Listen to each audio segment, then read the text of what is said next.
मुहद्दिस मुहद्दिस अब्दुल हक दहलवी रहमतुल्लाह अलैह ने अपनी किताब मदारिज नबुव्वत में ये रिवायत लिखी है कि दुरूद पाक का इतना बड़ा वसीला है कि दुरूद पाक का अगर वसीला ना होता तो दुनिया में ना कोई मुसलमान होता, ना कोई हिंदू होता, ना कोई सिख होता, ना ईसाई होता, ना यहूदी होता, ना नसरानी होता।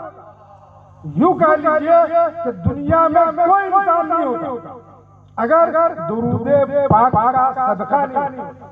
वो कैसे फरमाते हैं कि हजरत आदम अलैहिस्सलाम को जब अल्लाह ने पैदा फरमाया तो जन्नत में हजरत आदम तना है, तनाई से हजरत आदम अलैहिस्सलाम परेशान हो गए थोड़ी देर के लिए, दिल मुजमहिल हो गया।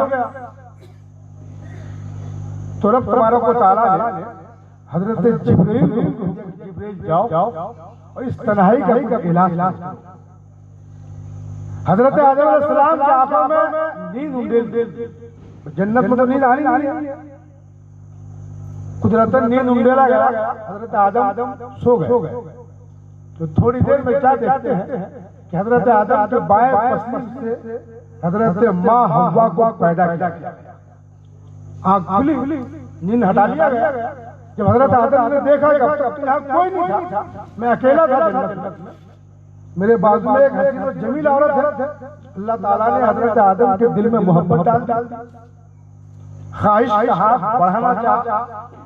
तो तफसीर सावी में जो लफ्ज़ है वो ये है, उसमें ये आया या आदम माह, या आदम अभी रुक जाओ, ये औरत तुम्हारे लिए अजनबी है, अजनबी को देखना छूना तुम्हारे लिए ममनू है, अभी तुम्हारा निकाह नहीं हुआ, तुम छू नहीं सकते। फिर क्या हुआ, रब तबारक व तआला ने तमाम फरिश्तों को हुक्म दिया कि आदम को दूल्हा बनाओ, और हूरा ने देश को हुक्म दिया कि हजरत हव्वा को दुल्हन बनाओ। तमाम फरिश्ते हजरत आदम को दूल्हा बनाए और हजरत हव्वा को दुल्हन बनाए। खुद रब तबारक व तआला ने खुतबा निकाह पढ़ा। ये आया रिवायत, अल्लाह ताला ने खुद खुतबा निकाह पढ़ा और हजरत आदम का निकाह हो गया। पुराने देश और तमाम फरिश्तों के मौजूदगी में अब जब निकाह हो चुका तो मियां बीवी के दरमियान कोई पर्दा नहीं। कुरान कहता है हन्ना लिबासुल लकुम व अंतुम लिबासुल लहुन, औरतें मर्दों का लिबास है, मर्द औरतों का लिबास है। हजरत आदम ने सोचा अब मेरी औरत है, अब मैं उसको छू सकता हूँ, देख सकता हूँ। फिर मोहब्बत का हाथ बढ़ाना चाहा, फिर आवाज आई माँ आदम अभी रुक जाओ। हजरत आदम अलैहिस्सलाम शब्द रह गए, अल्लाह की बारगाह में मारूदा पेश करना चाहा, मौला अब तो मेरी औरत हो गई, अब तो कोई पर्दा नहीं, अब मैं क्यों नहीं छू सकता। आवाज आती है आदम अभी सिर्फ निकाह हुआ है, महर भर, जब तक तुम महर नहीं अदा करोगे और तुम इस औरत को छू नहीं सकते हो। निकाह हो चुका है, मैं छूने के लिए महर की अदायगी जरूरी है। हजरत आदम कहते मौला हजरत हव्वा का आखिर महर क्या है, मैं क्या अदा करूं।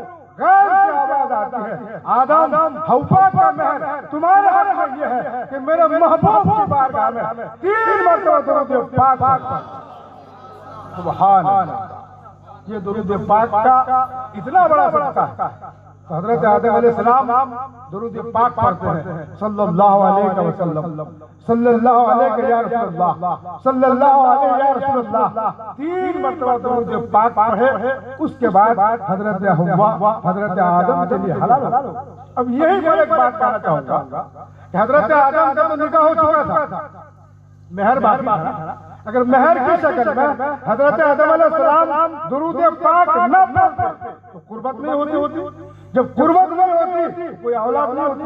जब औलाद नहीं होती न मुसलमान होता, न हिंदू होता, न सिख होता, न ईसाई होता, न यहूदी होता, न नसरानी होता। आज पूरी इंसानियत पर सदका है मेरे महबूब पाक के दुरूद पाक का।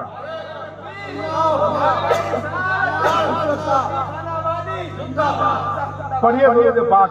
अल्लाहुम्मा सल्ली अला सय्यिदना व शफीना व नबीना मौलाना मुहम्मदिन बारिक वसल्लिम कमा तुहिब्बु व तर्दा बिअन तुसल्ली अलैहि। बशर बस दुनिया में गम मनाने के लिए आता है। बशर बस दुनिया में गम मनाने के लिए आता है। दमे आमद वो रोता है, दमे रुखसत बुलाता है। समझ गए? दमे आमद बशर बस दुनिया में गम मनाने के लिए आता है। दमे आमद वो रोता है, दमे रुखसत रुलाता है। भरोसे का हमारे दौर में फुकदान है कैसा? भरोसे का हमारे दौर में फुकदान है कैसा? मियाँ भी बीवी से किस्सा मोहब्बत का छुपाता है। मियाँ भी बीवी से किस्सा मोहब्बत का छुपाता था। मैं अर्ज कर रहा था कि निकाह इबादत है। कुरान कहता है वमा खलक़तुल जिन्ना वल इंसा इल्ला लियअबुदून। हमने जिन और इंसान को सिर्फ अपनी इबादत के लिए पैदा किया। ये कुरान का कहना है। अब इबादत के मफहूम को समझिए कि इबादत सिर्फ ये नहीं कि हम नमाज ही पढ़ें, कुरान पाक की तिलावत ही करें, ये खाना काबा का सिर्फ तवाफ ही करता रहे, इल्म ही हासिल करते रहे, यही इबादत है। अगर इसी का नाम इबादत है तो दुनिया में जीने के लिए जिंदगी के जो और शोबे, तिजारत है, हरफत है, सनअत है, खेती बाड़ी है, बच्चों की परवरिश है, वगैरह वगैरह, इन सारी चीजें मुअत्तल हो जाएगी। अगर आदमी जिंदगी में नमाज ही पढ़ेगा तो और दूसरा काम करेगा क्या? खाना काबा का तवाफ भी करेगा तो और क्या करेगा? तो मालूम ये हुआ कि इबादत सिर्फ नमाज का नाम नहीं, इबादत सिर्फ खाना काबा का तवाफ का नाम नहीं, इबादत सिर्फ कुरान पाक की तिलावत का नहीं, इबादत नाम है मुसलमान की जिंदगी का दूसरा। एक मुसलमान अगर इस्लामी दायरे में रहकर जिंदगी गुजारता है, उसकी जिंदगी का लम्हा लम्हा इबादत इलाही में शुमार। ये है इसलिए कुरान ने कहा वमा खलक़ल जिन्ना वल इंसा इल्ला लियअबुदून। हमने जिन्नो इंसान को सिर्फ अपनी इबादत के लिए पैदा किया। मतलब है दुनिया वालों, है मेरे बंदो, मेरे महबूब ने जो कानून तुम्हें दिया है, जो आईन तुम्हें दिया है, उस कानून के तहत रहकर जिंदगी गुजारो। तो तुम्हारा शादी करना भी इबादत है, तिजारत करना भी इबादत है, हल जोतना भी इबादत है, बच्चों की परवरिश करना भी इबादत है। यूं समझ लीजिए तुम्हारी जिंदगी का लम्हा लम्हा इबादत इलाही में शुमार। वमा खलक़तुल जिन्ना वल इंसा इल्ला लियअबुदून। निकाह भी उसी इबादत की एक कड़ी का नाम। कुरान कहता है हुन्ना लिबासुल लकुम व अंतुम लिबासुल लहुन। इस आयत की तरतीब देखिए कारी साहब, हुन्ना लिबासुल लकुम, पहले औरतों को खिताब, औरतें, हुन्ना यानी औरतें मर्दों का लिबास, वान तुम और तुम यानी मर्द, लिबासुल लहुन औरतों का लिबास। मतलब पहले ये कहा गया कि औरतें मर्दों का लिबास। अल्लाह चाहता तो ये भी कह सकता था कि मर्द औरतों का लिबास है, फिर ये कहता औरतें मर्दों का लिबास। बात तो ये भी हो सकती थी ना, मफहूम दोनों का एक ही होता, मगर नहीं। कुरान ये कहता है हुन्ना लिबासुल लकुम, औरतें तुम्हारा लिबास है। मतलब कहना ये है, बताना ये कि मर्दों, जब औरत तुम्हारा लिबास है, इस लिबास की हिफाजत करना तुम पर फर्ज है। औरतें अगर तुम्हारा लिहाज नहीं करती है वो मुजरिम है, मगर तुम पर पहला फर्ज यह है कि औरतें तुम्हारा लिबास है। जब वो तुम्हारा लिबास है तो जाहिर है वो पागल ही होगा जो अपना लिबास फाड़ेगा, जो दाना होगा, जो अक्लमंद होगा, अपने लिबास की हिफाजत करेगा। तो हर मर्द पर जरूरी है तो अपने लिबास की हिफाजत, लिबास अच्छा से अच्छा पहने, लिबास को धूल से और गुबार से बचाए, फटन से बचाए, दाग धब्बे से बचाए। एक अक्लमंद के लिए इशारा काफी है। इसीलिए कुरान ने ये कहा हुन्ना लिबासुन लकुम, औरतें मर्दों का लिबास है। आज औरतों को हम ताना देते हैं कि मेरी औरत ऐसी है, फला की औरत ऐसी है, फला वो है, फला वो है। नहीं, ये तुम गोया अपना दामन खुद फाड़ है, अपना गिरबान खुद चाक कर रहे हो। जब वो तुम्हारा लिबास है तो तुम्हारा फर्ज है तुम अपनी हिफाजत करो। दोस्तों, मैंने अर्ज किया कि निकाह भी इबादत की कड़ी है। और एक बात और देखिए, हुकूक की कई किस्में हैं। उम्मन हुकूक की दो किस्म बहुत बड़ी, एक अल्लाह का हक, एक बंदे का हक, सभी जानते हैं। और उलमा बैठे हैं, मालूम है, उलमा भी जानते हैं कि हुकूकुल्लाह से कहीं ज्यादा हम हुकूकुल इबाद,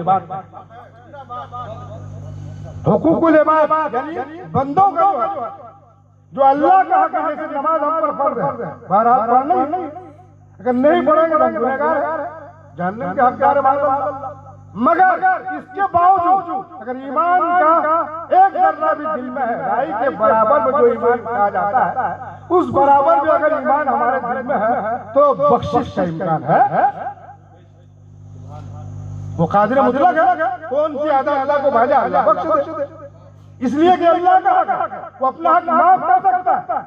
किसी पर हाथ फर्ज है माज़अल्लाह, और वो हज नहीं किया, मर गया, गुनहगार है वो, रब चाहे तो माफ कर सकता है, आमाल है। मगर जो बंदों का हक बंदों पर है वो अल्लाह भी नहीं माफ करेगा उस वक्त तक जब तक कि बंदा ना माफ। और निकाह जो है ये बंदे के हक है। जैसे औरत का हक मर्द पर है, मर्द का हक औरत पर है। इसका ताल्लुक हुकूकुल इबाद से है। अगर हम औरत का हक मर्द होने के नाते औरत का जो हुकूक हम पर आए हैं कि हम मर्द हैं, हम जो चाहे करें। कुरान में आया कि मर्द जो औरत का हाकिम है और औरत महकूम है। बात समझते हैं कि औरत पैर की चप्पल है, जब चाहे पहने, जब चाहे उतार वगैरह वगैरह, बात पर मार टोकना, गाली देना वगैरह। तो ये हुकूकुल इबाद में इसका शुमार। कल क़यामत के दिन वो औरत हमारे खिलाफ खड़ी हो सकती है कि मौला ये नमाजी, हाजी, गाजी, मौलवी, हाफिज, कारी, फला ढिमका दुनिया को तालीम देता था, मगर मेरा हक इसने अदा नहीं किया। अल्लाह के नबी इरशाद फरमाते हैं हदीस से पाक अल्लाह के नबी अपने सहाए कराम के दरमियान तशरीफ फरमा है और फरमाते हैं कि मेरे साहब बताओ कि सबसे बड़ा मुफलिस कौन है। तो साहबियों में से एक साहबी खड़े हुए, या रसूल अल्लाह, मुफलिस वो है जिसके पास ना कोई घर हो, ना द्वार हो, ना खाने पीने का कुछ भी ना हो। अल्लाह के नबी फरमाते हैं नहीं, मुफलिस वो नहीं, मुफलिस वो है कि जिसके नामाए अमाल में सारी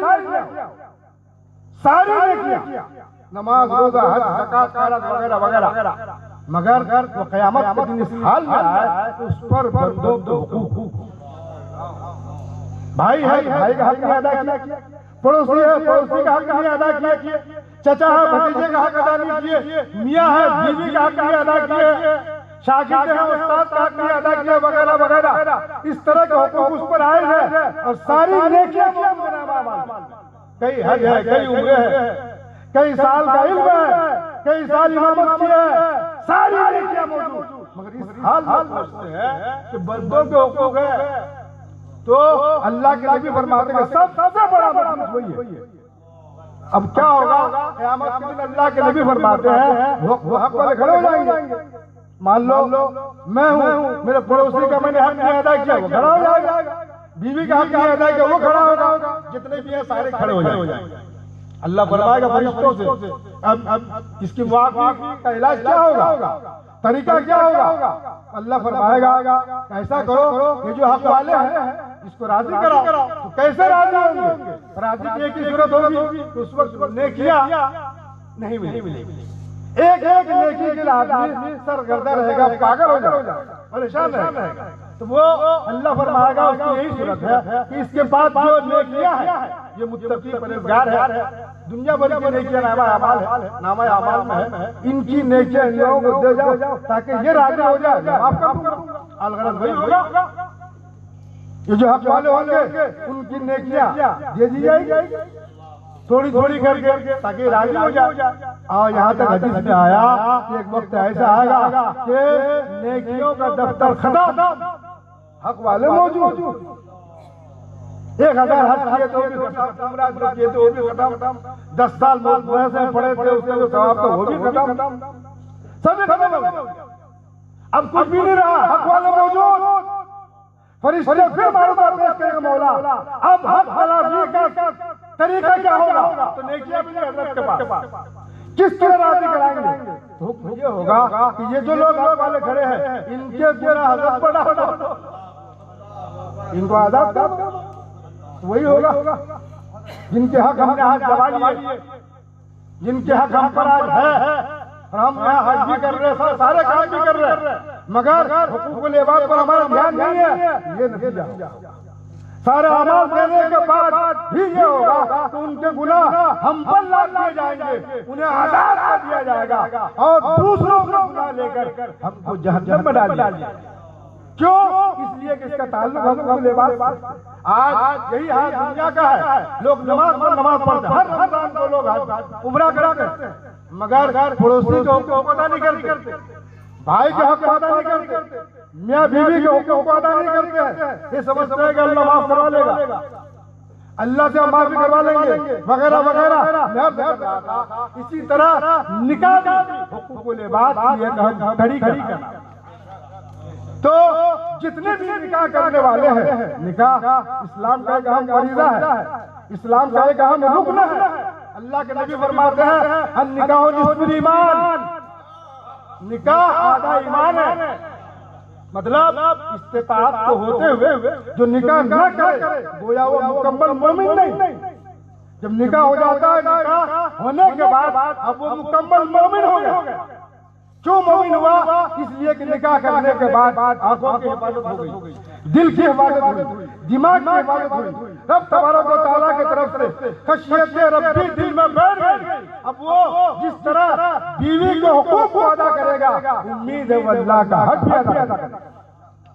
तो दोस्तों ये निकाह की महफिल है, रब तबारक व तआला हम सबको भी उसी तरह निकाही जिंदगी गुजारने की तौफीक फरमाए, अता फरमाए कि जिस तरह निकाही जिंदगी गुजारनी चाहिए।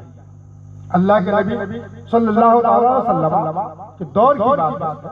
मैंने अर्ज किया कि दोनों के हुकूक दोनों पर कितना है कि औरत पर मर्द के हुकूक ज्यादा,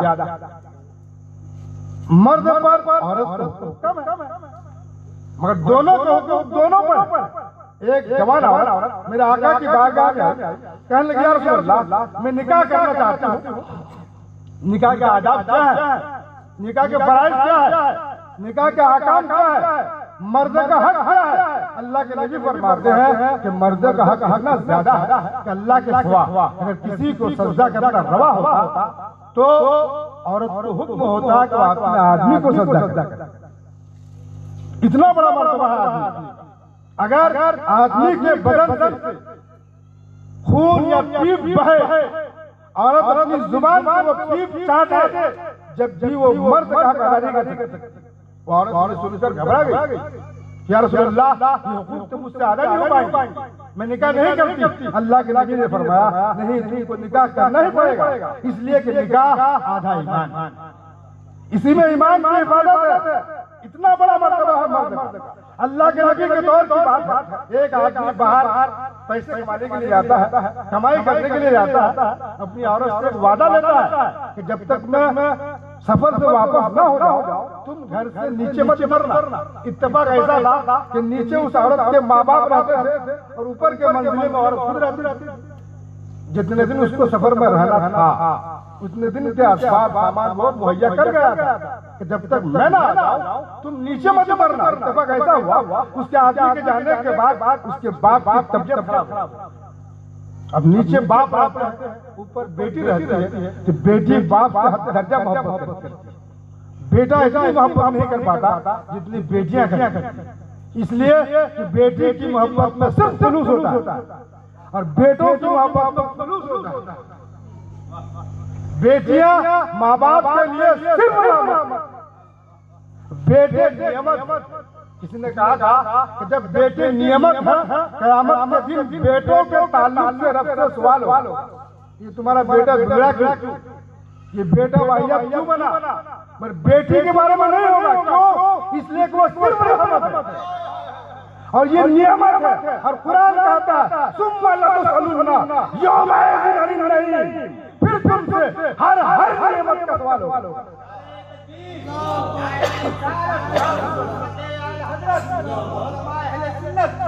बेटियां बाप के लिए, माँ बाप के लिए इतनी बड़ी रहमत है।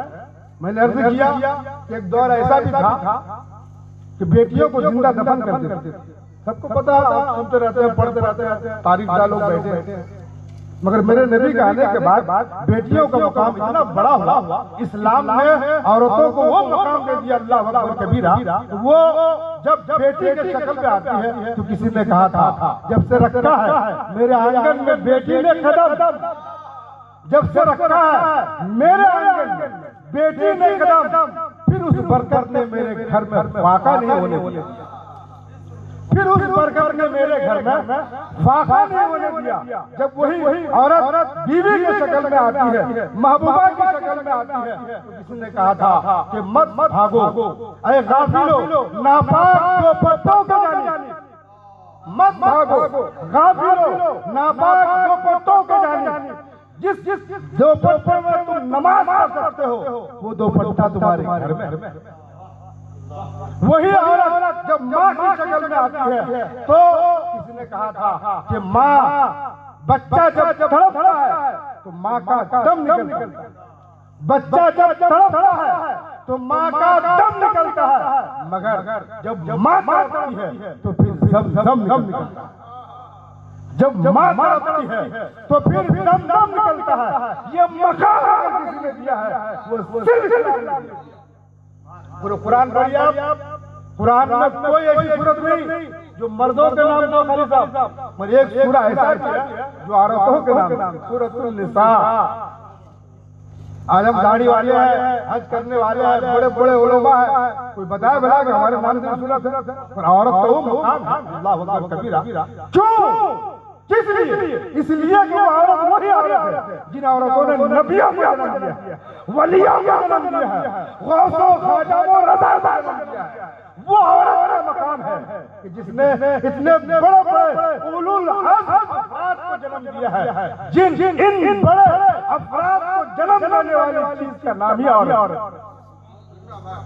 बताइए तारीख भी पढ़िए, उलमा बैठे, उपास बैठे, किसी मर्द के लिए काबा अपनी जगह से नहीं गया। उठाओ तारीख, वो औरत की साथ है। अल्लाह अकबर। ऐसी भी औरत, आज हम कहते हैं औरत नाक से लकल है, हमारे यहाँ कहते हैं, हमारे गांव में जब बचपना था मेरा, एक मौलाना थे, तकरीर करते थे कि औरत को अगर नाक नहीं होती औरत मैला खा, इस तरह की तकरीर करते थे नाखून से लकल होने की वजह से। मगर अगर यही औरत वाकई में अपने उसी नाक़िसुल अक्ल को इस्तेमाल करे, उसी कम अक्लों का इस्तेमाल करे, इतना बड़ा मर्तबा कि काबा इस्तेमाल के लिए जाए।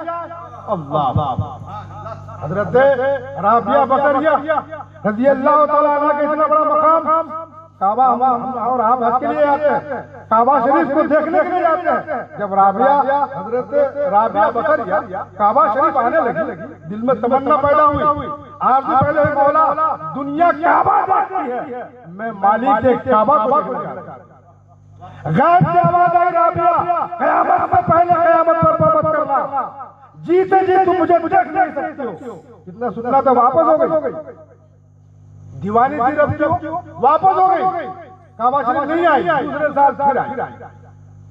काबा शरीफ की तरफ रब तबारक व तआला ने काबा को हुक्म दिया, काबा तुम उठ के चले जाओ, राबिया का इस्तेमाल करो, वरना राबिया क़यामत से पहले क़यामत आ जाएगी।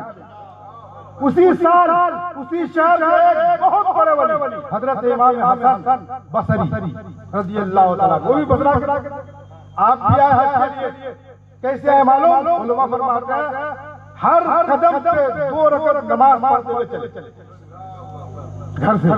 14 साल में पहुंचे बसरा से मक्का, 14 साल में हर कदम पे 2 रकात नमाज, हर कदम पे 2, इतना एहतमाम कि काबा शरीफ को देखना। मगर ताज्जुब 14 साल के बाद जब काबा पहुंचते हैं तो काबा ही गए। अल्लाह, क्या हजरत होगा? आंखों को ऐसा पूछते हैं, ऐसा तो नहीं मेरे आंखें धोखा कर रही है कि काबा ना हो, कि आंखों में कोई खराबी ना हो, गैर से आवाज हसन, आंखें तुम्हारी सही है। हकीकत यही है कि काबा अपनी जगह से गायब।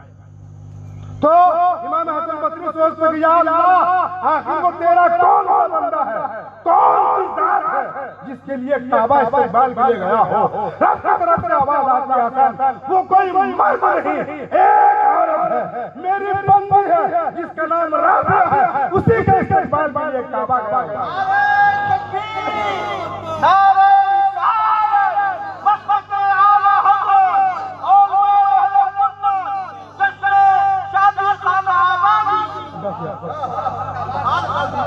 तो ये मकाम है औरत का। औरत अगर अपने आप को समझ ले कि मेरा ये मकाम है, खुदा की हर मुसलमान का घर जन्नत निशान बन जाए। क्या आज की औरत कोई वली नहीं पैदा कर सकती? सिर्फ नशरिया गाने वाला शाहरुख खान, सलमान खान पैदा कर रही? क्यों?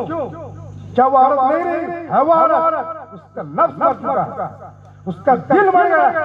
अगर औरत अपने आप को समझ ले कि मेरा ये मकाम है, इस्लाम ने मुझे वो मकाम अता किया है, तो कसम खुदा की आज भी माओ की गोद में कुतुब पैदा हो सकते हैं, वली पैदा हो सकते हैं, इमाम अहमद रज़ा पैदा हो सकते हैं, हुज्जतुल इस्लाम पैदा हो सकते हैं। इन लोगों को जिन मुक़द्दस माओ ने पैदा किया वो भी तो औरत ही है। वाकई अगर माँ की गोद पाकीज़ा होगी, उस गोद में परवरिश पाने वाला बच्चा वक्त का गौस होगा। किसी ने कहा था, क्या खबर थी, इस क्या मालूम था कि यूं जश्न चरागा होगा? क्या मालूम था कि यूं जश्न चरागा होगा? अर्श वाला ही एक दिन अर्श का मेहमान होगा, अर्श वाला ही एक दिन अर्श का मेहमान होगा। गौस की माँ की तरह माँ तू तिलावत करना, गौस की माँ की तरह माँ तू तिलावत करना, पेट का बच्चा तेरा हाफिज कुरान होगा।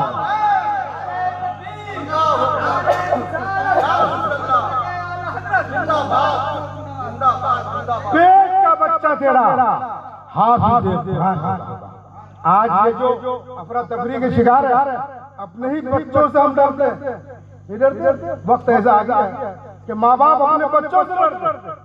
मेरे आका की हदीस कि क़यामत की निशानियों में से एक निशानी ये है कि माँ अपने आका को जन्नत, क्या मतलब?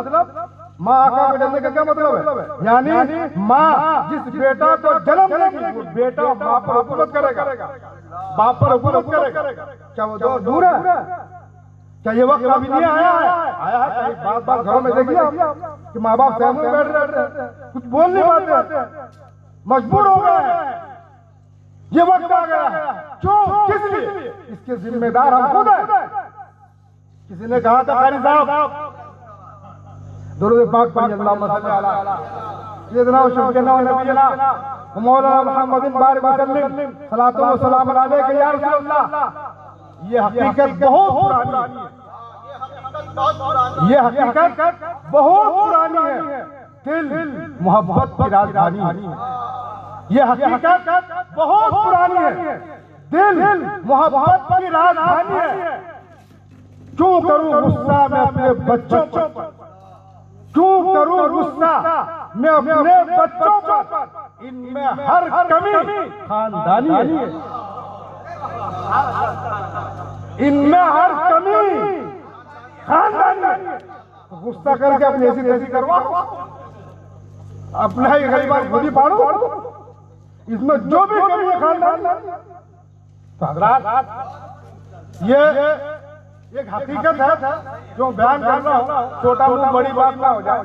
मैं आप ही का बच्चा हूँ, इसी माहौल में बड़ा हुआ, मेरा बचपना आप ही के दयार में फंस चुका है, मेरी जवानी हो गई, बुढ़ापे के दहलीज पे कदम रख दिया हूँ। वो खतरात जो मेरे दिल में थे मैंने बयान कर दिया। आज हमारे ही बच्चे हम ही को डांट रहे हैं, उसकी वजह हम खुद हैं।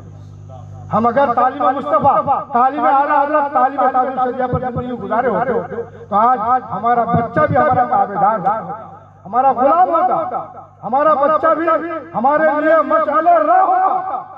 बच्चा नेक होना कितनी बड़ी बात है, बहुत बड़ी बात है। मेरे आका की हदीस आखिरी सलाम, मेरे आका फरमाते हैं इज़ा मातल इंसान इन खतानो अमलहु इल्ला मिन सलास इल्ला मिन सदक़तिन जारिया औ इल्मिन युंतफ़अ बिही औ वलदिन सालिहिन यदऊ लिअबवैहि।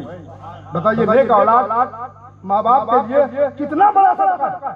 माँ बाप अगर गुनहगार किए, फांसी को फांसी दिया और खुदा के करम से औलाद अगर नेक हो गई है तो क्या कहें, वो औलाद की नेकियां माँ बाप का सदका जारिया है। मेरा आका फरमाते हैं इंसान जब मर जाता है इज़ा मातल इंसान इनक़ता अमलहु, उसके सारे अमाल अब वो कुछ नहीं कर सकता। दुनिया ही जारी अमल, जो करना ये करो, मरने के बाद कुछ नहीं कर सकते। अगर कब्र में आप नमाज भी पढ़े तो सवाब नहीं मिलेगा।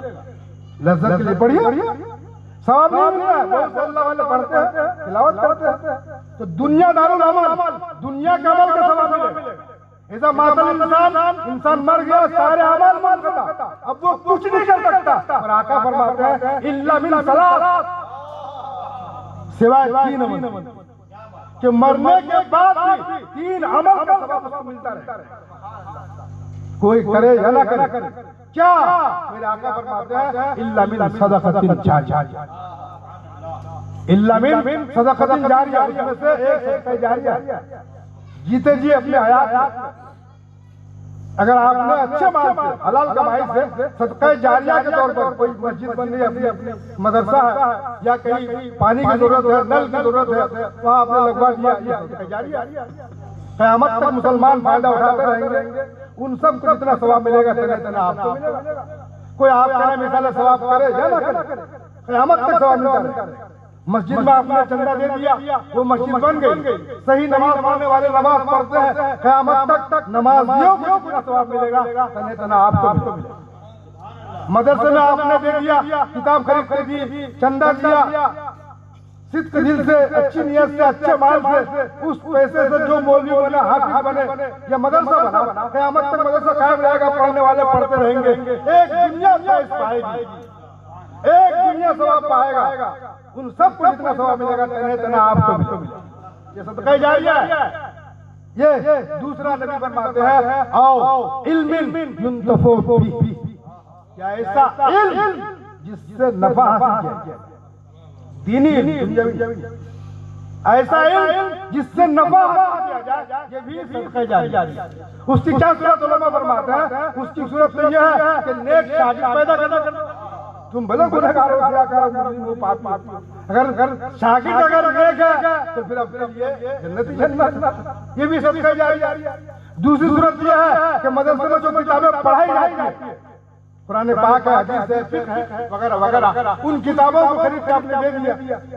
उन किताबों से जितने भी मौलवी हाफिज कारी बनेंगे, उन सब का फैज़ बेहतर रहेगा, उनसे दूसरे उन सबको जितना सवाब मिलेगा तना आपको। ये ऐसा इल्म है जिससे नफा हासिल किया जाए, पूरी दुनिया इससे नफा हासिल कर रही है, ये भी सदका जारिया। तीसरी चीज आका फरमाते हैं और वलदिन सालिहिन यदऊ लिअबवैहि। इस हदीस में एक लफ्ज है मौलाना इब्राहिम साहब, यदऊ लिअबवैहि, के जिसने नेक औलाद छोड़ा, वलदिन सालिहिन नेक औलाद जो माँ बाप के लिए दुआ करे, यदऊ लिअबवैहि। इस हदीस के ताल्लुक से मुफस्सिरीन फरमाते हैं कि यदऊ लिअबवैहि की जो कैद है, ये कैद इत्तिफाकी, कैद दो किस्म है, एक इत्तिफाकी, एतराजी का मतलब कि अगर बच्चा माँ बाप के लिए दुआए खैर न करे तो सदका जारिया, और इत्तिफाकी का मतलब कि अगर दुआए खैर न भी करे, अगर नेक औलाद नेक है, माँ बाप का कोई दुआ खैर नहीं भी करता है, जब भी वो माँ बाप का सदका जारिया, ये कैद इत्तिफाकी।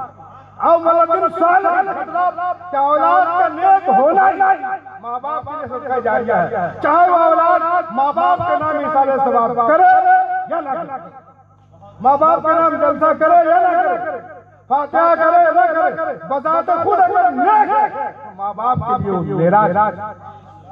तो मैंने अर्ज किया कि नेक औलाद पैदा कब होगी जब माँ की गोद पाकीज़ा, बाप की नियत पाकीज़ा होगी, तो कसम खुदा की वो घर घर निशान हो जाएगा।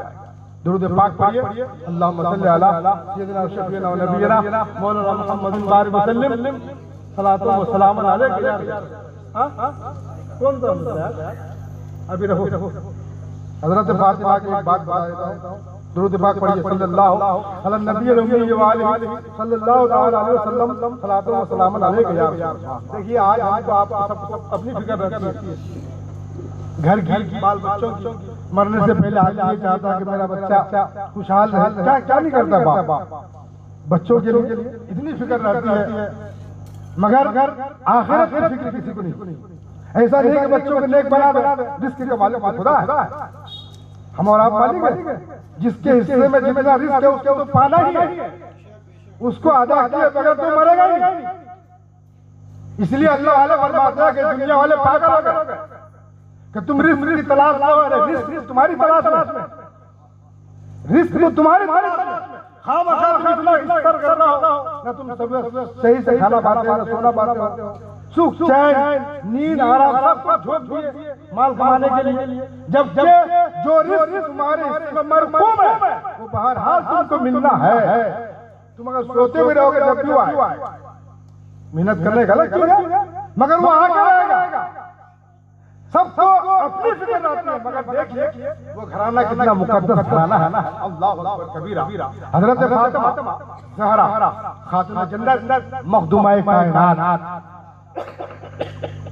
नबी करीम अलैहिस्सलातु तस्लीम ने जिस फातिमा को अपने जिस्म का एक टुकड़ा कहा, अल्लाह अकबर। जब हजरत फातिमा घर से रुखसत हुई होगी उस वक्त मुस्तफा जाने रहमत कितना गमगीन हुए होंगे।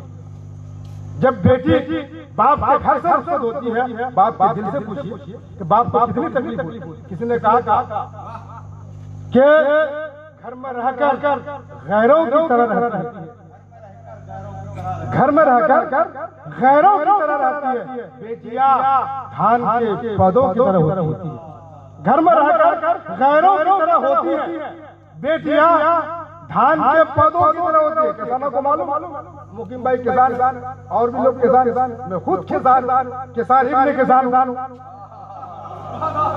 कि धान का जो पौधा होता है, धान का जो पौधा होता है, एक बैग में धान का पौधा नहीं रहता। कुदरत का कुछ मिजाज ऐसा है, उसको एक जगह से हटाना पड़ता है, पहले उसको फेर दो, इतना बड़ा हो जाता है, फिर वहां से उखाड़ते हैं, फिर दूसरी जगह डालते हैं, तब जाकर उसमें पौधा आता है। इसी तरह बेटियों के मुकद्दर में है कि बेटियां जब तक एक दहलीज को अलविदा नहीं कहती, दूसरे दहलीज का इस्तकबाल नहीं करती है, तो उसके जश्न में फूल नहीं खिलते, उसके चमन में फूल नहीं खिलता है। यही हाल बेटियों का है। तो कहा शायर ने कि घर में रहकर गैरों की तरह होती है, बेटियां धान के पौधों की तरह होती है। एक रोज बहुत दूर उड़ के चली जाती है, एक रोज बहुत दूर उड़ के चली जाती है, घर की शाखों में वो चिड़ियों की तरह होती है, घर की शाखों में वो चिड़ियों की तरह होती है। ये बेटियों की मुकद्दर है। तो दोस्तों, बेटियों को पालना ये हर कसब नाकस की बात नहीं है। आज हर किसी की ये ख्वाहिश होती है मेरा घर बेटा हो, मगर अगर बेटी हो जाती है उस ख्वाहिश के बाद तो मुजमिल हो जाता हो। बाद मुसलमान नाहंजाब तो ऐसा है कि वो बेटी के पैदा करने पर औरत को तलाक दे देता है। कई वाकया ऐसे इस कदर इल्म की नाक़दरी है तो उसमें औरत का क्या कसूर? औरत ने खुद होकर बेटी को जन्म दिया, कसूरवार तो तुम हो कि तुम्हारे अंदर सलाहियत पैदा करने की। कसूरवार तुम और कसूरवार पागल हो गए। इस तरह की बातें होती है। दोस्तों लगा कर रहा था कि अल्लाह तबारक व तआला बेटी उसी घर में देता है जिस घर से रब को प्यार होता है। बेटी को पालना हर कष्ट और नाकस की बात नहीं। इसलिए मेरे अल्लाह के नबी ने फरमाया कि जिसकी 3 बेटियां और उसने उन 3 बेटियों के अच्छे ताल्लुक निकाह करा दिया, बिला हिसाब और किताब वो माँ बाप जन्नती है। इतना बड़ा मर्तबा बेटियों के लिए कहा गया, बेटों के लिए नहीं कहा गया, ताकि कुछ तो बात होगी, कुछ तो बात होगी जिसके लिए इतना बड़ा इनाम दिया रब ने। 3 बेटी, हजरत आयशा रज़ी अल्लाह तआला खड़ी हुई है, या रसूल अल्लाह अगर किसी की 3 बेटी ना हो 2 ही बेटी हो।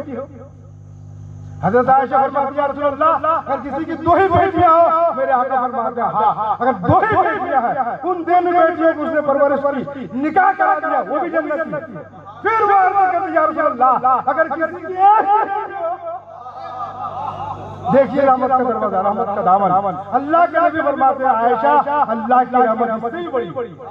मतलब अगर एक ही बेटी है, उस बेटी से वो नाखुश नहीं है, उसका अच्छी तालीम दिया और निकाह करा दिया है, मेरे आका फरमाते हैं वो माँ बाप जन्नती। ये बेटियां हैं और रब तबारक व तआला हमको आपको सबको बेटियों को सही परवरिश करने की तौफीक अता फरमाए। हमारे घर को जन्नत निशान बनाए। मर्द कर रहा था हजरत फातिमा ज़हरा रज़ी अल्लाह तआला अन्हा को विसाल का वक्त है, हजरत अली करीब है, फातिमा अब तुम दुनिया से जा रही हो, मेरे आका से सलाम कहना और मेरे लिए दुआ के लिए कहना। हजरत फातिमा फरमाती है मेरी शरीक हयात, मेरे हमसफर, मेरे नाखुदा, मेरी एक वसीयत ये है फला ताक पर कागज का टुकड़ा है, जब मेरा इंतकाल हो जाए मुझे नहलाना कफनाना। एक रिवायत ये है कि हजरत फातिमा ज़हरा कुछ पहले नहा चुकी थी, विसाल से पहले इल्म हो चुका था, फिर से उनको नहीं नहलाया। इस कदर हया और गैरत वहाँ जमा थी अल्लाह का कबीरा, तो कोई उन्हें विसाल के बाद नहलाया कि इनकी गैरत को गवारा नहीं। अल्लाह, इसलिए मेरे आका ने फरमाया अल हया निस्फुल ईमान, कि हया भी ईमान का आधा हिस्सा है। इसलिए बुजुर्गान दिल फरमाते हैं बेहया बात हर से खाहिश कौन, बेहया हो जाओ फिर जो चाहो करो, तुम्हारे लिए साथ माफ। शर्त यह है कि हया की चादर उतार दो, फिर जो चाहो करो। हया का अंदर हो तो कदम फूक कर चलो। हजरत फातिमा फरमाती है कि मेरी शरीक हयात, मेरी ये वसीयत है, फला कागज का टुकड़ा है, मेरे कफन में रख देना, मगर एक शर्त यह है कि उसको आप पढ़ना मत। हजरत अली रज़ी अल्लाह तआला अन्हु फर्ज मुसरत से कांप जाते हैं कि फातिमा खुदा के लिए मुझे इजाजत दे दो कि मैं वो कागज पढ़ लूं, उसमें क्या लिखा है। हजरत फातिमा है, हजरत अली है, तो हजरत फातिमा फरमाती है कि ठीक है मैं खुद अर्ज कर देती हूँ उस कागज का लिखा है। देखो बात ये जब मेरा निकाह तुमसे तय हुआ, मेरे वालिद बुजुर्गवार अल्लाह के नबी सल्लल्लाहु अलैहि वसल्लम मेरे पास आए, कहने लगे बेटा मैंने तुम्हारा निकाह ऊंचे खानदान में किया है, एक बड़े घर में किया है, हजरत अली से तुम्हारा निकाह मंजूर हो चुका है, तुम्हें ये निकाह मंजूर है। तो हजरत फातिमा कहती है कि मैंने कहा मंजूर है। फिर अल्लाह के नबी ने फरमाया फातिमा तुम्हारे निकाह का महर 400 मिस्काल चांदी तय हुआ। 400 मिस्काल एक वजन, 400 मिस्काल दिरहम चांदी तय हुआ। हजरत फातिमा फरमाती है कि या रसूल अल्लाह ये निकाह तो मुझे मंजूर है मगर ये महर मंजूर नहीं। इतने में हजरत जिब्रील आए और हजरत जिब्रील ने कहा कि या रसूल अल्लाह रब तबारक व तआला ने फरमाया कि जन्नत और जन्नत की सारी नेमतें हजरत फातिमा के महर। तो अल्लाह के नबी ने वो बात फातिमा को सुना कि बेटा रब की तरफ से पैगाम आया है कि तुम्हारा महर जो है जन्नत और जन्नत की सारी नेमतें। फिर हजरत फातिमा फरमाती है या रसूल अल्लाह मुझे ये निकाह मंजूर मगर ये महर मंजूर। तो अल्लाह के नबी ने फरमाया कि फातिमा अब तुम ही बता दो कि तुम्हारा महर क्या होना। अब सुनिए जो बात बताना चाहता हूं। तो हजरत फातिमा कहती है या रसूल अल्लाह मेरी ख्वाहिश ये है, मेरी तमन्ना ये है कि आप हमा वक्त अपनी उम्मत के गम में गमगीन रहते हैं, मायूस रहते हैं, पस मुर्दा रहते हैं। तो मेरी तमन्ना ये है कि मेरा महर आपकी उम्मत की बख्शिश हो जाए। मेरा मेहर आपकी उम्मत में बख्शिश हो जाए, इतना कहना था। जिब्रील कागज का टुकड़ा लाए जिसमें लिखा था रब की तरफ से कद जअलतु फिदाका फातिमा शफाअता उम्मत मुस्तफा। उसमें लिखा था तहकीक में मैंने लिख लिया है कि फातिमा का महर मुस्तफा जान रहमत सल्लल्लाहु अलैहि वसल्लम की उम्मत की बख्शिश है। ऐ अली, ये वही कागज का टुकड़ा है जो मेरी तमन्ना है अपने मेरे कफन में रख देना। कल बारगाह खुदाबंदी में मैं ये टुकड़ा पेश करके अल्लाह की बारगाह में खड़ी हो सकूं तो मौला तूने तो मेरा महर ये रखा था, आज उम्मत मोहम्मदिया को बिला हिसाब और किताब। ये है वो निकाह, अन्निकाह सुन्नती फमन रग़िब अन सुन्नती फलैसा मिन्नी औ कमा क़ाल। वो बात कहते कहते मैंने छोड़ दिया था, वो अल्लाह के नबी के दौर की बात। वो आदमी गया सफर, ये कह गया था कि जब तक मैं वापस ना आ रहा हूं तुम घर से मत उतरना। इस दफा कैसा हुआ, अब्बा की तबीयत खराब हो गई। अब बेटी का दिल मचलने लगा कि बाप नीचे रह, कुछ दो को आज तो हमारी औरत हमको कहे बगैर कहां चली जाती है। ये हमारा हाल हो गया। मगर उस वक्त का औरत का ये मकाम देखिए कि वो औरत नीचे आना चाहती है, मगर शोहर ने वादा किया कि जब तक मैं ना आ जाऊं तुम नीचे मत उतरना। बाप की तबीयत खराब, दिल मचल रहा बेटी का। बेटी ने कासिम भेजा एक बच्चे को, जाओ मुस्तफा से पूछ कर आओ कि मेरे बाप की तबीयत खराब है, क्या मैं नीचे आ सकता हूं। अल्लाह के नबी ने फरमाया जाओ उस औरत से कह दो कि तुम अपने शोहर की होगी तामील करो, इसी में भलाई। वो औरत रोती रही। एक दिन ऐसा आया उस औरत के वालिद का इंतकाल, अब शोहर लौटा ही नहीं। अब बाप का इंतकाल हो, बेटी ऊपर हो तो बेटी का दिल क्या कहे कि मैं आखिरी दीदार भी कर सकती, क्या मैं बाप को देख भी नहीं सकती नीचे जाकर। फिर दिल मसला, रोने लगी। कासिम भेजा कि जाओ अल्लाह के नबी साहब को कि मुझे थोड़ी देर के लिए इजाजत दे दे कि मैं नीचे आ जाऊं और आखिरी दीदार कर लूं, अपने बाप की ज़ियारत कर लो। मेरे आका फरमाते हैं कासिम से कहलवाते हैं जाओ उस औरत से कह दो कि अपने शौहर के हुक्म की तामील, इसी में भलाई। अल्लाह अकबर कबीरा। वो औरत रोती रही, पीटती रही और बाप का जनाजा उड़ गया, चला गया। मगर हुक्म शौहर के हुक्म के खिलाफ मर्जी नहीं थी, नीचे नहीं आई। रात गुजर गई, जब सुबह हुई तो अल्लाह के नबी ने कासिम भेजा जाओ उस औरत से कह दो अपने शौहर के हुक्म के तामील मिलने की वजह से अल्लाह ने उसके बाप को बख्श दिया। ये मकाम है। तो हमारी माँ बहनें औरतें भी अपने शौहर की इज्जत का ख्याल रखें कि शौहर सिर्फ शौहर नहीं, वो तुम्हारी मजाजी खुदा है, तुम्हारी जिंदगी का नाखुदा है। वो अपनी जिंदगी में चाहे कैसा भी सही है और तुम्हारे लिए उसका मकाम बहुत बड़ा मकाम होता है।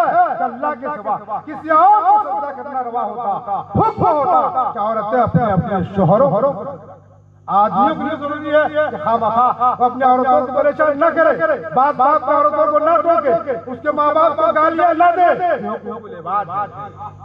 ये हुकूक लिबाद है। अल्लाह चाहे तुम्हारी नमाज को माफ कर देगा, मगर बंदे का हक उस वक्त नहीं माफ फरमाएगा जब तक के बंदा ना माफ कर दे। रब तबारक व तआला आज इस महफिल को कबूल फरमाए और उस तरह निकाह जिस तरह के नबी करीम अलैहिस्सलातु वस्सलाम ने निकाह करने का हुक्म अपने उम्मतियों को दिया है, हर उम्मती उसी तरह निकाह करे। ये जज्बा पैदा हो, ये सलीका पैदा हो।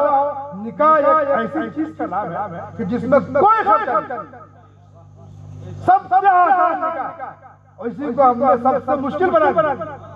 नहीं, सबसे आसान काम को इतना मुश्किल बना दिया है कि अलामान इजाब व कबूल कलम निकाह। बड़े बड़े अल्लाह वालों के निकाह देखिए कैसे हुए। हजरत आदम का निकाह हुआ, अल्लाह वालों का निकाह हुआ, कोई शोर नहीं, शराबा नहीं, दुनिया के लिए खर्च नहीं, कुछ नहीं। एक मज़ाहिया शायर ने कहा था, काजी साहब एक बेटी थी, मज़ाहिया शायर ने कहा था जो रुखसत हो गई। आजकल को जो हाल खिलाना पड़ता है 45, 50, 60 किस्म के खाने थोड़ा हो जाए तो बाराती नाम रखते हैं। आपके यहाँ हमारे यहाँ ऐसा है कि बारातियों को पैर पहनना पड़ता है, आराम खोल पैर नहीं, मगर यहाँ हाल है कि अगर उसको पैर में बुलाए 20 लीटर पानी देना चाहिए। घर में खुआ नहीं मिलता। ये हाल है लड़की वालों पर। बेचारा बाप बेटी के खातिर सब करता है, उधार लेता है, ये करता है, वो बारात को खुश रखता है सिर्फ इसलिए कि उस बहाने में बेटी खुशी। अल्लाह अकबर कबीरा। तो इसी हालात को देखकर किसी ने कहा था एक बेटी थी जो रुखसत हो गई, एक बकरी थी जो बारात खा गए। घर की बर्बादी का आलम देखिए, लग रहा है जैसे डाकू आ गए। घर की बर्बादी का आलम देखिए, सब बेटी तो बकरी भी खा डाला। ये हाल हमारा अलामान वलफीस। रब तबारक व तआला हम सबको दीन मुस्तफा सल्लल्लाहु अलैहि वसल्लम पर कायम रहने की तौफीक रफ़ीक अता फरमाए। मौला से उम्मीद है, हम नाउम्मीद नहीं है। इनकलाब मुसलमान मरा नहीं है, ये अलग बात है, वो सोया हुआ बेदार हो जाए, आज इनकलाब पैदा हो सकता है, नहीं हो सकता। हम मरे नहीं है, बेदार गफलत की नींद सो रहे हैं। आज अगर हम बेदार हो जाए इंशाअल्लाह तो हम इनकलाब बर्पा कर सकते हैं। सदियों पहले डॉक्टर इकबाल ने कहा था आज भी गर हो बिराहीम का इमाम पैदा, आज बिराहीम का इमाम पैदा। आज कर सकती है अंदाज़े गुलिस्तान, आज कर सकती है अंदाज़े गुलिस्तान पैदा। तो वो जज्बा लेकर हम उठे यहाँ कि ये निकाह की महफिल अल्लाह कबूल फरमाए और इनके शादी खाना आबादी में खैर व बरकत का नुज़ुल फरमाए। गुनाहों से नफरत करने का हमें तौफीक अता फरमाए, नेकियों से मोहब्बत करने का जज्बा अता फरमाए। यकीन ये है कि रब्बे जलील है सब कुछ। यकीन ये है कि रब्बे जलील है सब कुछ। फिर उसके बाद दुआए खलील है सब कुछ। यकीन ये है कि रब्बे जलील है सब कुछ। फिर उसके बाद दुआए खलील है सब कुछ। दलील वालों को ये जवाब दे दो बेकर, दलील वालों को ये जवाब दे दो बेकर, मेरा हबीबे खुदा बेदलील है सब कुछ। वाखिर दावाना अल्हम्दुलिल्लाह रब्बिल आलमीन। अस्सलामु अलैकुम व रहमतुल्लाहि व बरकातहू। अस्तगफिरुल्लाह रब्बी मिन कुल्ली ज़ंबि व अतूबु इलैह।